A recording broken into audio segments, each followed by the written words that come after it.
Hello everyone, Rem619 here, and I'm about to do something very controversial. I'm going to tier list the companions.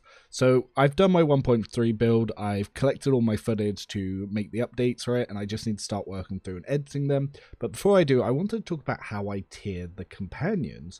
So there are companions that are very useful early on, and then they sort of drop off later. There are companions that are always useful, and there are companions that you'd be silly not to use.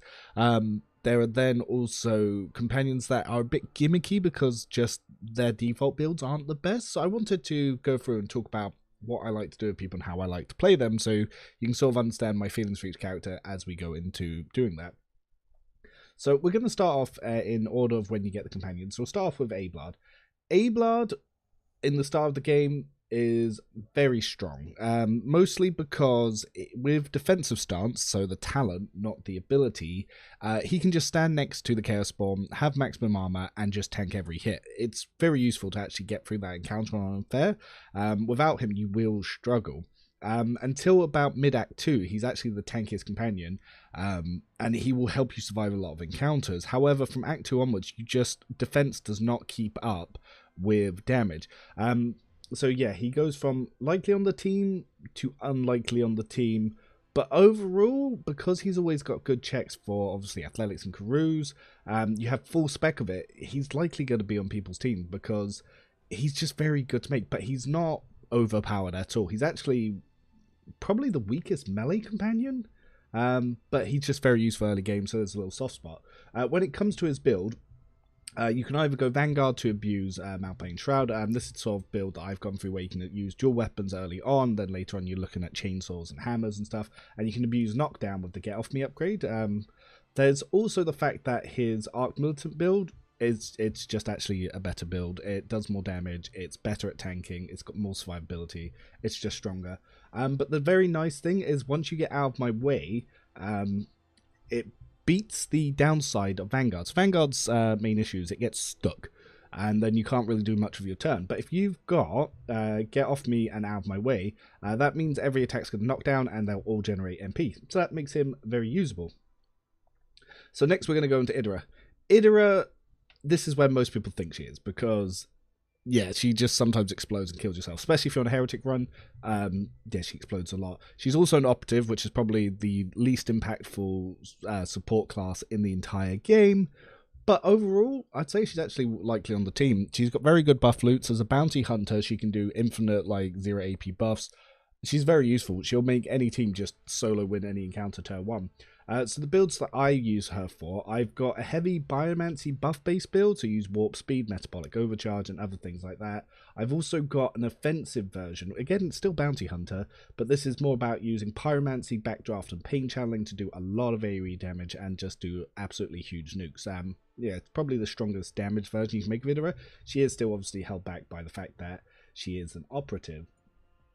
Next, we're going to look at Argenta. Argenta is the only really decent ranged companion that you have in the game. She has a lot of support, and yeah, so she's just very good. If you focus on her Lore Imperium, there's a lot of items that can increase her range damage, but range doesn't have the same level of support as melee. Most of the support is melee, but she's very good, so you're going to end up wanting to use her. With her builds, there's only one build that I've got for her, which is, it's the heavy gunner build. So I've reworked this so you get heavy weapons early, and the build is finished by level 24. So you're already ready to go with your heavy guns, and you're doing crazy stuff by level 24. Before, I was doing it around level 36. Some people complained that was too late, because I like to progress through the normal bolters because no one else really uses them. But yeah, for my own gimmick, there's no point doing it. Cleansing Faith is both, and it applies the ranged damage to Xenos. So yeah, I use Udix and the improved heavy bolter with her. She's very good. You might want to take constant controlled shot early on, because otherwise you just won't be able to fire very often. But no, very good companion. Very like to use her. Next, we're going to go on to Cassia. Always on Tim. Anyone who argues otherwise, they don't really understand the game. On lower difficulties, her damage is very high and very useful. Higher difficulties where her damage isn't that impressive, she still has an AoE stun with the stairs. She has the best buffs in the game. Infusing on her staff can allow Reveal the Light to add extra stats. It can Mend Reality adds extra stats. Show the Path adds extra stats. And you can loop it with Bounty Hunter Idra to do a lot of naughty things. So she's very, very strong. And because of that, she's just always on the team. If you're not using her, you're actually making the game harder. If anyone's struggling in the game, the first thing I ask them is, are you using Cassia? Have you focused on her navigator powers? Because she should be winning you this.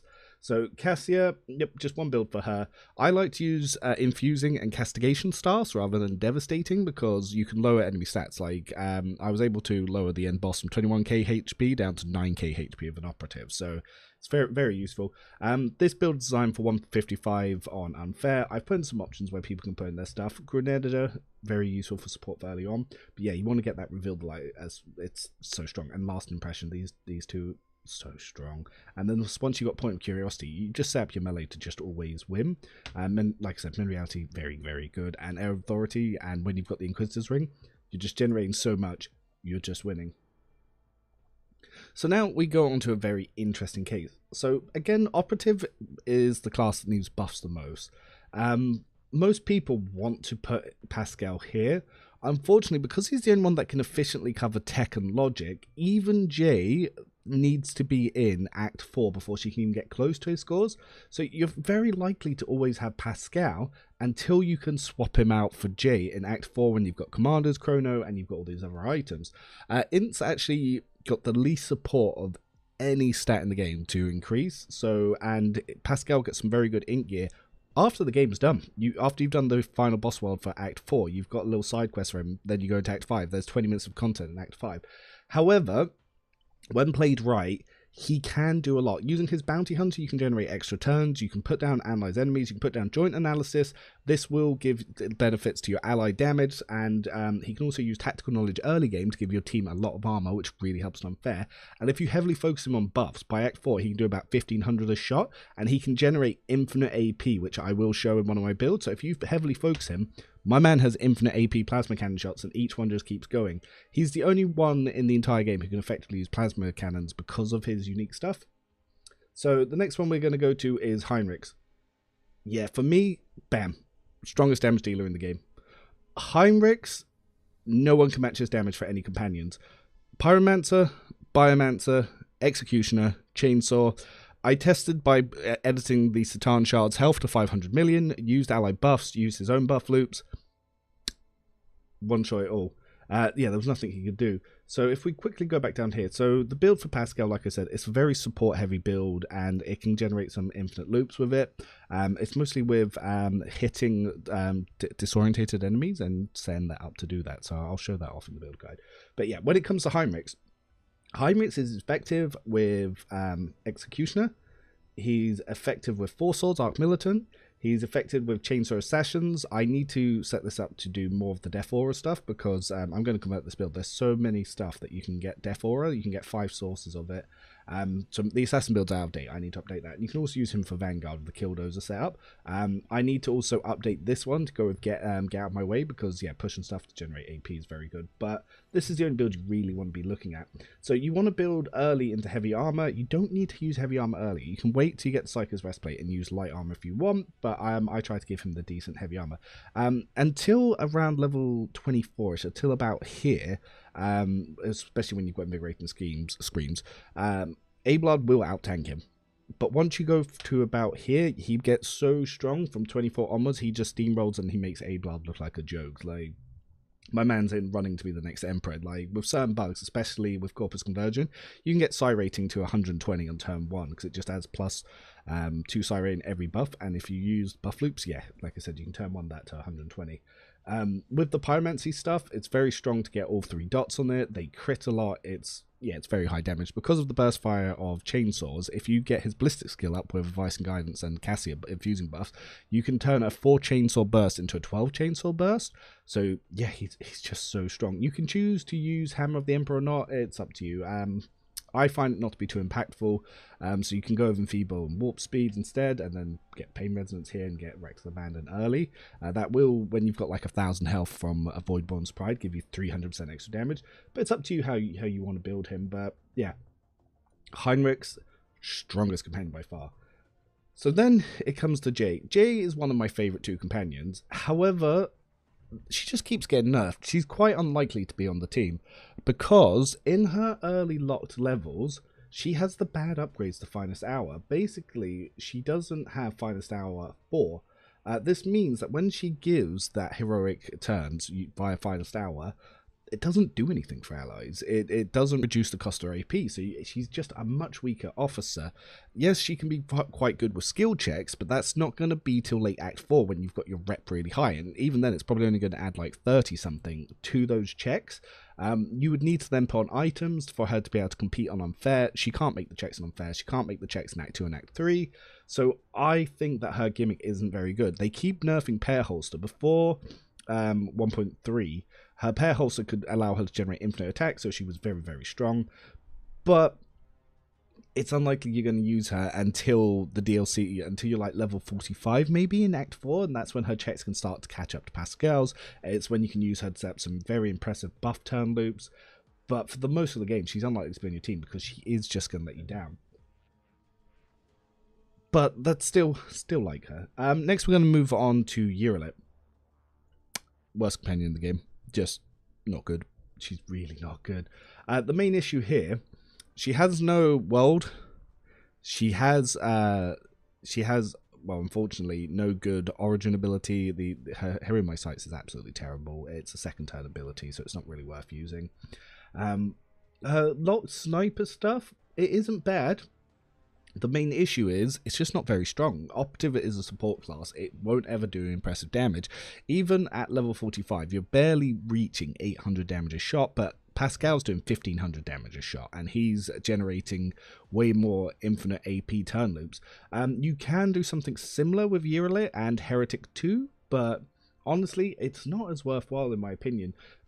She's also got quite low intelligence, so a lot of her operative stuff is going to be low impact. She isn't very useful as assassin, because range assassin doesn't really have much support. Assassin, you want to be melee, so you're kind of stuck with bounty hunter, and she's just very middling. Honestly, I find her and Idira actually cover the same checks, so you'd need to drop Idira for her, and then she just doesn't have the buffs. They cover the same role, so why would I use her over Idira? It's just she's just inferior in every way. Operative needs buffs. I don't think it just needs like straight damage, but it'd be good if it could clear trash a little bit more. Maybe if Death Dealer and Expert Finesse worked a little bit better, so every time you kill an enemy, it immediately takes a shot at a lower rank enemy, and only your normal attacks can actually generate more. If you could do that, it would be better, but unfortunately, or even if you could then mark targets, or if she had some overwatch when enemies reacted, like XCOM, there's a few ways they could buff her, like lowering the minimum range from 5 to like 3 on sharpshooter for the bonuses. That could help. She's just not good. She needs a lot more support. Next, we're going to go to Ulfar. Ulfar has the worst build on the game, and even though he is my favourite companion, he's very unlikely to be on your team. He is usable, but he's just not got a good build. So let's talk about the issues with his build here. So what they do is they give him controlled shot and rapid fire. So they're like, okay, so you want Ulfar to be burst. Oh, but you've taken tenderize, so you want him to be area? Because you need to use flamers to use tenderize. Oh, you've taken dueling mastery and dual weapon combat, and he can only equip a melee weapon and a bolter, so you also want him to be melee. Oh, you've taken it will not die, so you want him to be a tank, and you've taken alacrity, so maybe you want him to be a dodge tank. Okay, let's see what you've done in Arc Military. Oh, you've taken a melee ability where his guns can't be used if it doesn't knock back. So they've half made him area, they've half made him range, but his origin is melee. He has no talents to increase melee, so he's just worse melee than any other companion in the game. He can't use the range supporting gear like Compensator's Glove, Tactical Backpack, or Gunslinger's Helm, so he's always going to be worse at range than Argenta. So area attack? Well, area is one of the weakest playstyles in the game, so whilst it's usable and it will basically just make him a stronger area Yuralit, that's still not very good. And because you've got your levels locked here, you don't actually get ranged gear for him. So you pick him up in Act 3, but you don't get flamers till Act 4. So by the time you leave Act 4, you're going to be about level 40. So by the time I actually even got any of his area stuff to use his area build, I was level 44. So it's like, because they lock some of his good area gear on the final planet of Act 4, and they lock his pistol upgrades to Act 5, they lock his helm upgrades to Act 5. So by the time you can actually get gear for him, you're in Act 5, there's 20 minutes of content left. Like, what did they expect you to do with him? There's also the other issue that Ulfa has no gear to support heavy weapons, he has no gear to support area, he has no gear to support burst, he has no gear to support melee. It is literally, it just ups his stats. He's not a particularly good tank either. You can try to do what you want with him, but in Act 3 he is still going to get one shot fairly easily because he can't use cover. You can beat this by taking confident approach and cautious approach, but it's not the best. So the way I like to build him, and this is why I've been testing, and this is why I'm updating, is going flame weapons. It can do fairly respectable damage, and you can loot some really strong things. I've also got another build where you use his bolter with bolt pistol and his melee, so it's a storm bolter alternative. This is a lot of shots. It's fairly fun, and I've also got his heavy gunner build on it, but it's just going to be a worse Argenta. The only way you can actually build up rate of fire is to get kills. But there's only one improved heavy bolter, so you have to take it off Argenta to make it useful. So the run where I did it, I actually had to make Argenta worse and run her as a dual pistol build, so that way she wasn't taking the weapon that Ulfa needed. Luckily, she still got all the other support gear, because again, Ulfa can't equip it anyway. But yeah, Ulfa needs his base build redone. He needs his origin redone, just like Yril needs her origin redone. She needs a homeworld. But yeah, Ulfa, he was better as a warrior. As a warrior, he would have been a very strong build. He probably would have been one of the strongest non-psycho companions in the game. But because they changed him to soldier, they gave him no items to support that. He's just very weak. He just needs something like compensator gloves, tactical backpack, and gunslinger's helm, and then he can be quite usable. Next, we're going to go on to Mazrahai. Now, I'm putting him unlikely to be on the team, but that's just because he is the most geared lion and trash-based build companion in the game. However, during Act 4, you can actually make him the strongest encounter in clearing build in the game. By the time you're fully geared, you throw him up here because he just wins. He solo wins every encounter. But because it's so heavy gear reliant and the build is so niche that we've had to pull the whole community together to make something, and I've been optimizing it since. We'll talk about that. It's the Death Aura build. So his base build is kind of focusing on breakthrough and slash, so it's not bad. But then it goes into Assassin, and it takes none of the good Assassin abilities. So we actually have to pick them up at level 31, level 33. We have to get Shearing Strikes level 36, which is currently bugged, so you need to use an Aldari offhand. You then need to get Lethal Concentration, Killing Spree, Cautious Nade, Morbid Period. So it's not until about level 44 that you fixed him. But what we do is, because we take Malign Influence, it causes direct damage every time you make someone make a willpower test. If you combine that with Notes on Weakness, this can up your lethality and do extra damage.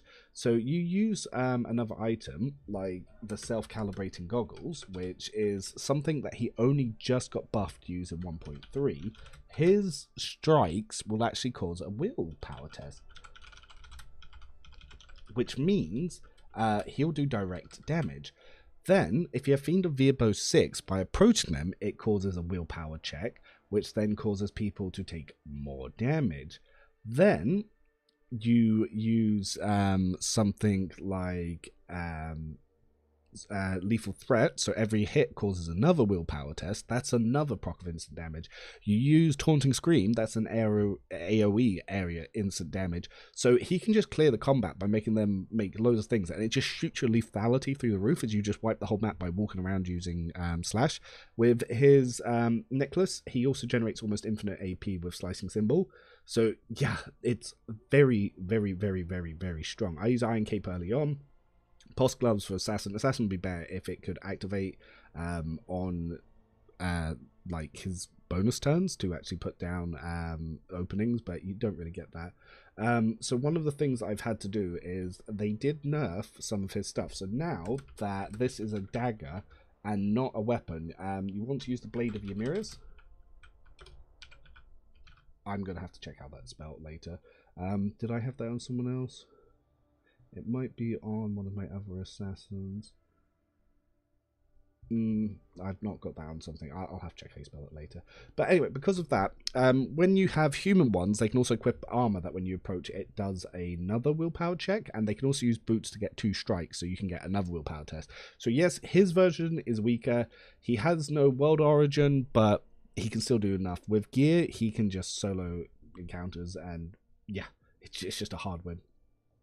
So last, we're going to look at Cabela. Cabela was DLC companion. She's likely to be on the team. She's the highest damaging, she's the highest damaging non-psycho companion. Her origin world, terrible. Her origin ability, terrible. But Blade Dancer is just so damn strong. Like I said, I go into Executioner with her. You can make a stronger version of Mazrahai's Death Aura build, but because he can't swap to any other build, I wouldn't use that. I need to actually update this. But yeah, Executioner will do more than anything else in the game. If you have, now that you can get 5 in one and 2 in the others for your convictions, you will always be able to get Dogmatic 2 and Icon Class 2, so that makes her stuff very strong. So we get dual weapon combat earlier this time. I've moved her unique origin stuff to later because it's just not very good early game. But we do go for Drukhari weapon proficiency around level 30, because that's when you can start to get Drukhari blades. Before then, if you're doing side content, you won't see it. If you rush all the content, you could get it here, and then you could move these 2 talents up and swap them. But because I push so hard to do all the side content, I don't get it on earlier. You can now get 2 sharpened Venom blades, so it's quite strong, and you can just fly around the map destroying things. The only thing that limits her is she has no range shot option, so sometimes she can't always get to people, but that's why Blood Rush is so important. You can always swap out Face in the End if you don't want to go for, say, her self-damage version, because she doesn't have Death World, so you could pick up Guillotine earlier. Yeah, if you don't want Face in the End, and then that way you could also even take Balancing on the Edge, but it's more what will suit your playstyle. So yeah, those are other options that you can throw in there. So yeah, I thought I would mention that. But no, it's quite good. It's very strong as well. So if you were to take these guys earlier, you could always take Guillotine here. And then this Guillotine here, you could then take on one of her other abilities a little bit earlier from Blade Dancer. So maybe something like Spinning Blades, or the other one. I'll have a little think about that and I'll update that sheet. But it means she's very strong. Some people will throw her up here, but honestly, when you know how to build the other guys better, she's just not as strong. Like these 2, strongest by far. My team would normally be Cabela, Idira, and Pascal, and then I'll pick who goes on there. For damage dealer, this guy's always going to be the best. It's going to change based on who you've got and where you're on game. Like early game, it'll be Ablard, but then it'll come up here. So that's honestly where I would say that the companion tier lists are. Let me know what your thoughts are below. Keep in mind, this is playing to min-max, well, roleplay builds really, because when I do my runs, I don't make their strongest build possible and use that. I pick the builds that I think would roleplay the best with them, and then I min-max those roleplay builds. Because otherwise, I would never touch Vanguard. It is one of the 2 worst classes in the game. The only reason it's not the worst class, well, actually, it could be, because Assassin you can only have 1 on, because it's so heavily gear reliant, you can literally only have 1. Vanguard is completely reliant on Malpaint Shroud. About that, it's dead class. But yeah, besides that, an operative is buff. But yeah, that's where we are. Let me know what you think. I'll see you later. Hopefully this doesn't cause any controversy and just some discussions, but we'll see. Revn out. Goodbye bye.